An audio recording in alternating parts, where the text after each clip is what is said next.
Udah dengar belum kabarnya nih? Anies Baswedan diusungkan namanya sebagai calon presiden di pemilihan presiden 2024 oleh Partai Nasdem. Nah, ada apa gerangan nih? Kenapa nih? Gitu.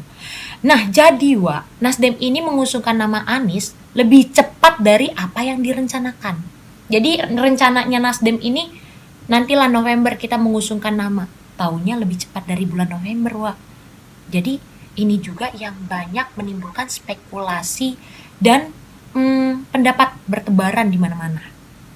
Ya ibaratnya kayak kawan kau lah ya, ngutang. Dibilang November ya aku balikan uangmu gitu. Taunya Oktober dibalikan. Kan lebih cepat ya. Kayak kita bertanya-tanya, ada apa ini? Kok cepat kali gitu. Ono krungu-krungu kabar iki.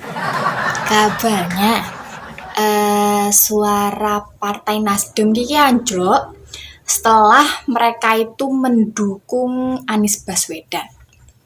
Siapa coba yang tidak kenal Bapak Anies Baswedan nih kan? Salah satu tokoh politik yang cukup terkenal di Indonesia terutama ya.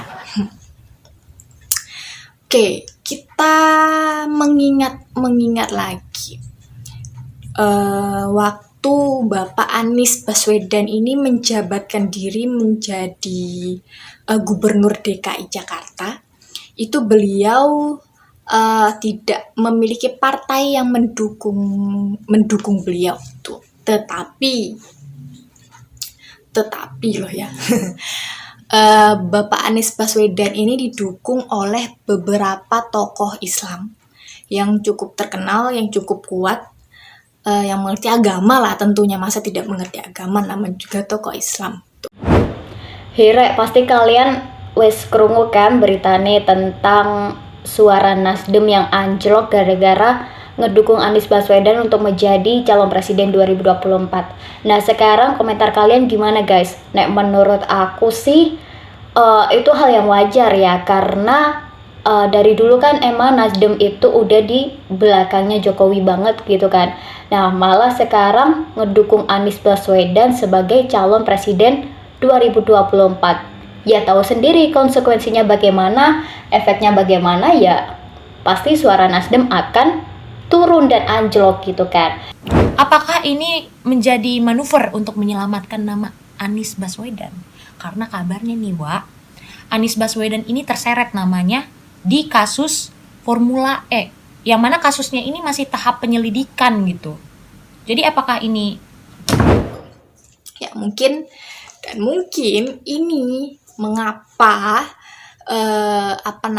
suara Partai Nasdem ini itu anjlok. Nah, terus keputusan Partai Nasdem untuk mengusung dan mendukung Anies Baswedan sebagai calon presiden 2024 itu emang bakal berdampak banget nih terhadap menurunnya suara partai ini, apalagi dari wilayah Indonesia Timur yang notabene suara Nasdem di Indonesia Timur itu tinggi dan kuat banget.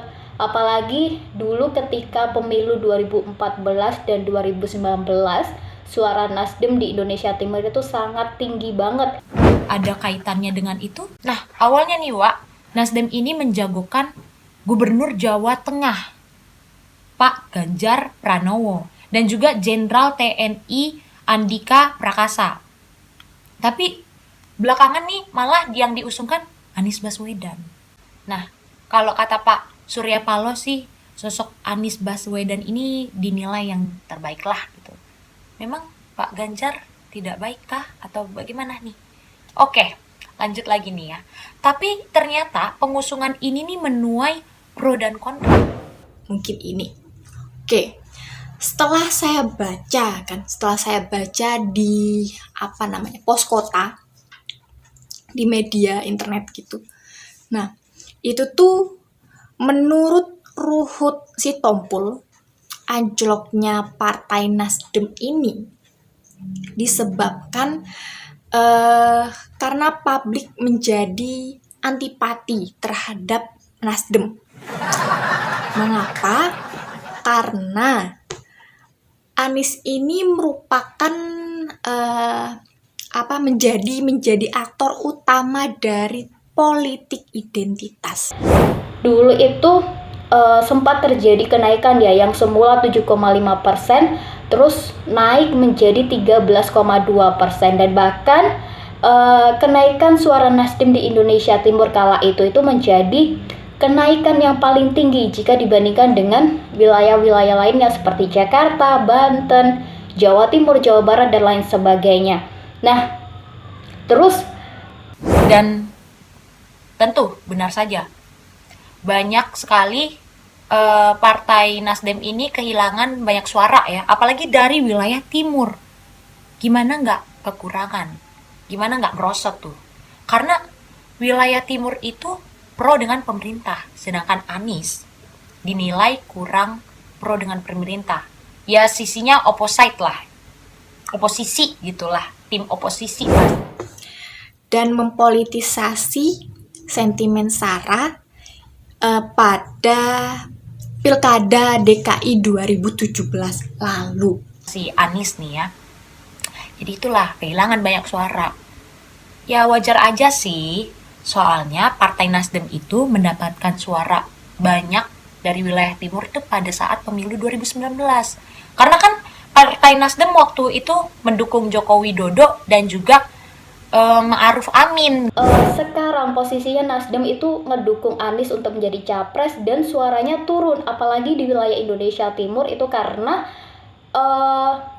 orang-orang atau penduduk di Indonesia Timur itu kan mayoritas beragama non-muslim. Nah, sekarang Nasdem malah ngedukung Anies Baswedan yang notabene beliau adalah orang yang dekat atau lekat sekali sama kelompok-kelompok radikal. Terus Masih ingat waktu berita tentang penistaan agamanya Ahok? Nah, itu.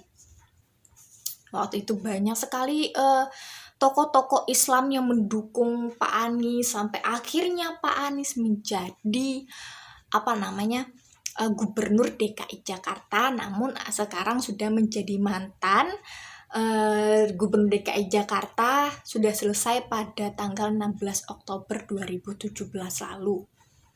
Tuh. Nah sama tuh sama partai seperjuangannya ya PDIP tuh, sama-sama mendukung Jokowi dan juga Ma'ruf Amin. Tapi taunya Nasdem ini berubah nih haluannya. Nah di internal sendiri nih, Partai Nasdem juga ada lah yang keluar dari Partai Nasdem nih, kader-kadernya nih. Ya dari daerah gitu kan, keluar karena merasa bahwa tidak sejalan lagi nih kader dengan partai saat nama Anies Baswedan diusungkan.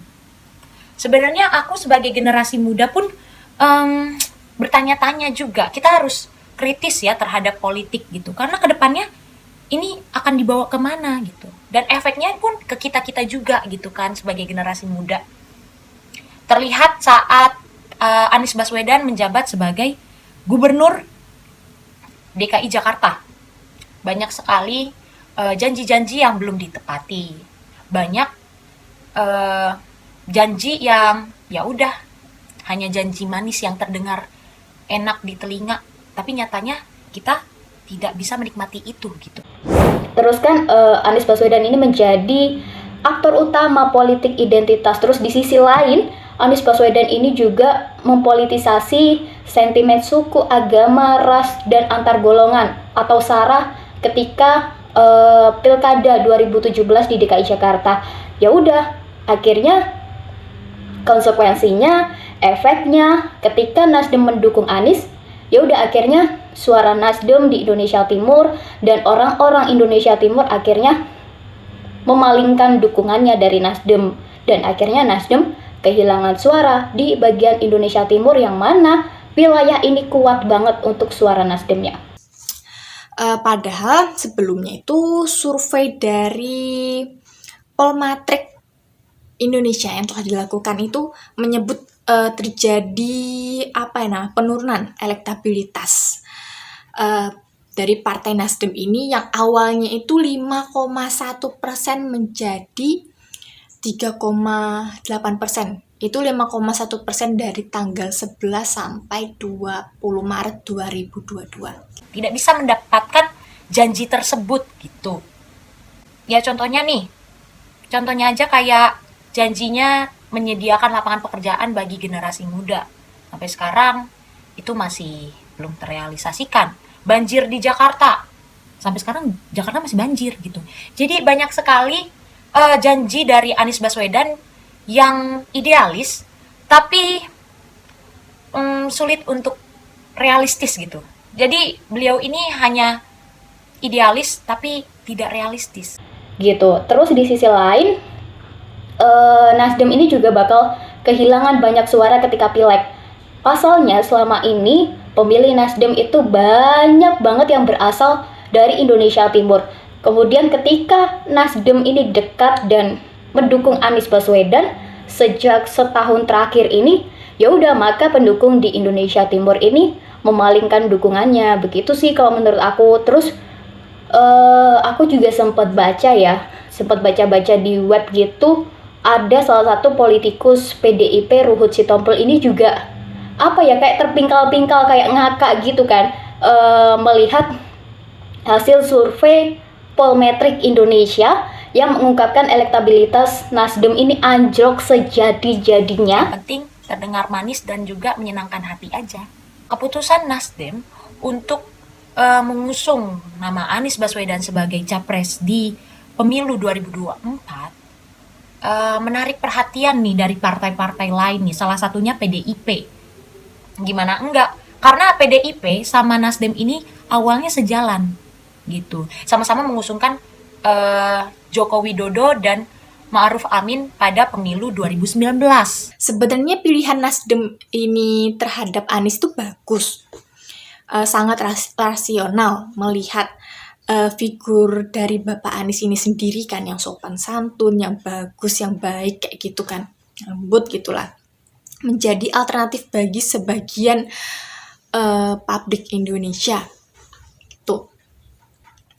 Terus Dendik ini pun juga menjelaskan awalnya arahan dukungan Nasdem ini kepada Anies memang memberi insentif elektoral seperti yang terjadi pada tingginya elektabilitas sejak Desember 2021 setelah memberi dukungan untuk Anies Baswedan menjadi capres 2024.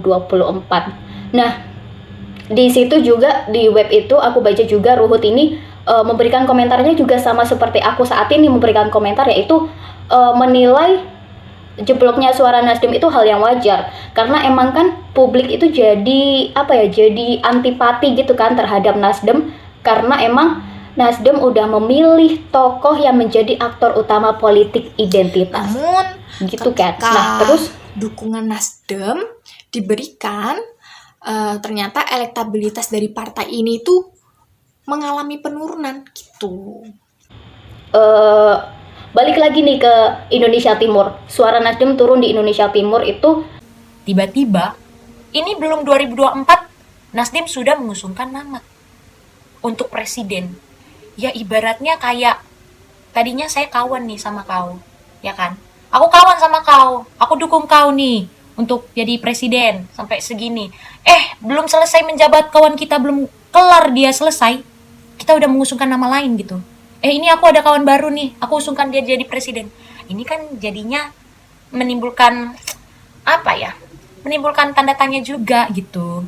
Ya kalau aku sih, ya sakit hati lah aku, ya kan. Kau dulu dukung aku loh, sekarang kamu udah ada, aku belum selesai menjabat, kau udah mengusungkan nama. Kayak gitu kan, ibaratnya gitu. Nah itu, jadi PDIP ini menyoroti bahwa ya sudah, tapi PDIP ini agak legowo gitu. Ya kita lihat nantilah ya, mungkin bisa stabil atau turun lagi atau naik lagi, kita nggak tahu nantinya. Pilihan Nasdem untuk menjadikan Anies Baswedan ini sebagai capres itu sebenarnya rasional ya, mengingatkan figur Anies Baswedan ini menjadi alternatif bagi sebagian publik Indonesia. Bahkan dia juga menjelaskan yang awalnya arah dukungan Nasdem memberi insentif elektoral seperti yang tergambar pada tingginya elektabilitas sejak Desember tahun lalu.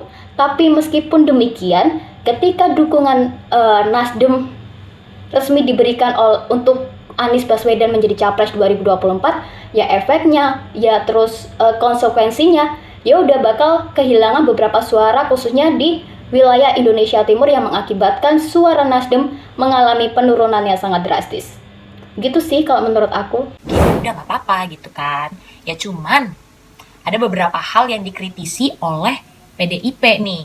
Jadi dari keputusan Nasdem ini, apakah nantinya partai politik Nasdem ini memperoleh banyak suara atau malah ditinggalkan oleh banyak suara?